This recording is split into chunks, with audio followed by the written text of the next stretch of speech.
Hey guys, let's get more news about Lakers, but first, don't forget to subscribe and leave your like. LeBron James calls out Cleveland fans for reaction to Brown's Deshaun Watson injury. While LeBron James has called the Los Angeles Lakers home for the last 6+ years, he is from Akron, Ohio, and of course had two different stints with his hometown Cleveland Cavaliers. James still supports all of the Cleveland teams in addition to the ones in LA, and that includes the Browns, who are in the midst of a tough season.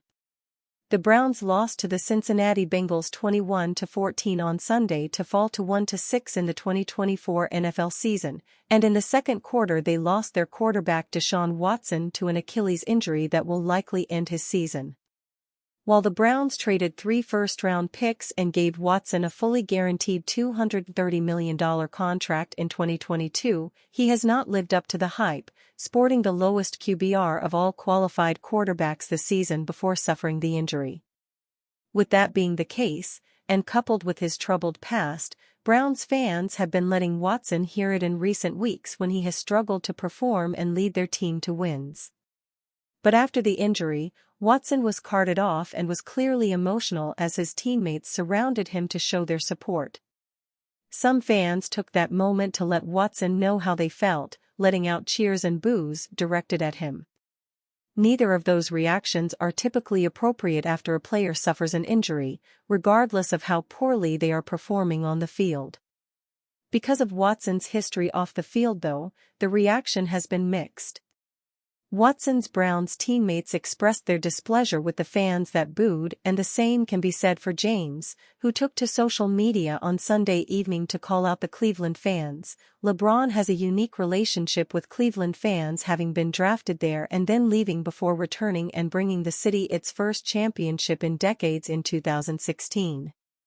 With Watson's season likely over, it will be interesting to see where the Browns go from here and if he remains in their future plans. For this season though, James likely won't be seeing his Browns back in the playoffs. Anthony Davis makes it clear he's looking to dominate this season. The Los Angeles Lakers are hoping Anthony Davis continues to emerge as the team's definitive number one option over LeBron James in year 22. Davis has high expectations of himself, as made clear during a media availability session following practice on Sunday, where the 32-year-old spoke about his intention to dominate games this season and embrace his role as a leader on the Lakers.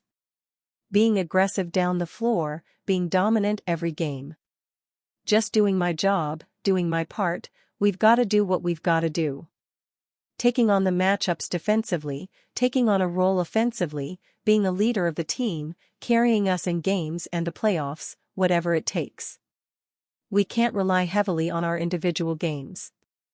Obviously it's a team effort, what we're trying to build.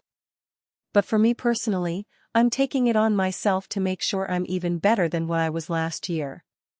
Davis averaged 24.7 points, 12.6 rebounds, 3.5 assists, 1.2 steals, and 2.3 blocks per game while shooting 55.6% from the field last season, being named to the All-NBA second team.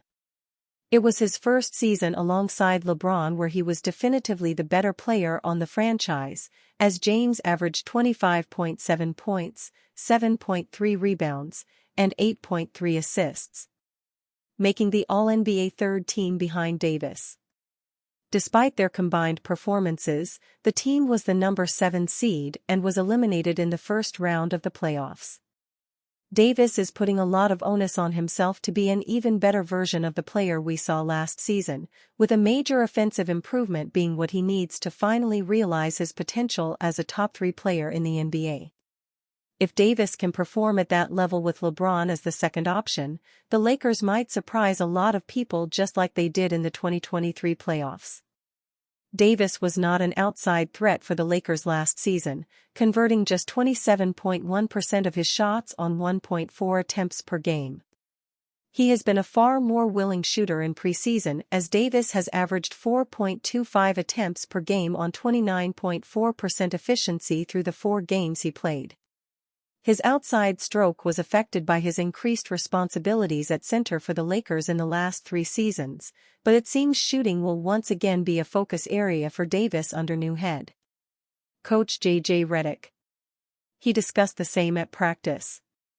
"I shoot a lot of them in practice." At the end of one practice, he, J.J. Redick, was in front of the group. He said, "You shoot them in practice, but we need you to shoot them in the games." "After I shot 9 in Phoenix," he said it again, Davis said. "He's constantly on me, and not just him, DLO, AR, Braun, everybody. They tell me to shoot more, I'm gonna let it fly. I might shoot 15 this season."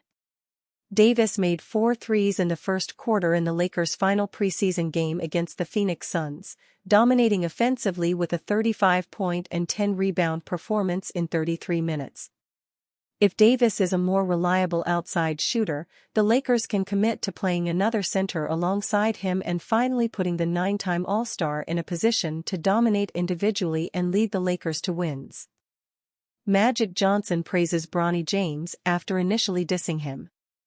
Lakers legend Magic Johnson has done a complete 360 of his opinion of Bronny James and his game.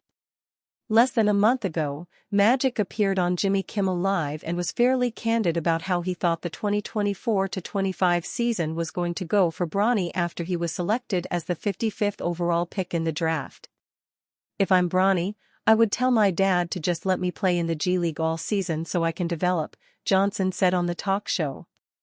Then, after Bronny had his best preseason outing yet against the Warriors in the Lakers' last game before opening night, Magic took to social to express the exact opposite of his previous sentiment. "Laker Nation, I have to tell you Bronny James is going to be a really good basketball player. Last night, he showed he has a few things you simply can't teach: high basketball IQ, athleticism, and a competitive spirit that makes him a tenacious defender. I believe after a lot of hard work this season, he'll definitely be in the Lakers' rotation and playing heavy minutes," Johnson said, while posting a clip of Bronny James' highlights against the Warriors. He then sent a follow-up tweet not long after. "Basketball fans, Bronny James is in good hands with the Lakers, who are great with developing talent," MJ said. "Two names that I can name recently that I've seen firsthand are Alex Caruso and Austin Reeves, who both are starters in the league today. Bronny will be next." The performance from Bronny that spurred on Magic's comments included 17 points, 4 rebounds, 1 assist, 3 steals and 1 block on 41% shooting from the field in 35 minutes. In games before that, Bronny was struggling to get shots up and his plus-minus was pretty terrible. His most recent outing shows he can definitely have an impact on the floor and, despite the number 55 pick, can contribute positively to the team. And you, fan? What do you think of the situation of Magic Johnson? Leave your opinion in the comments.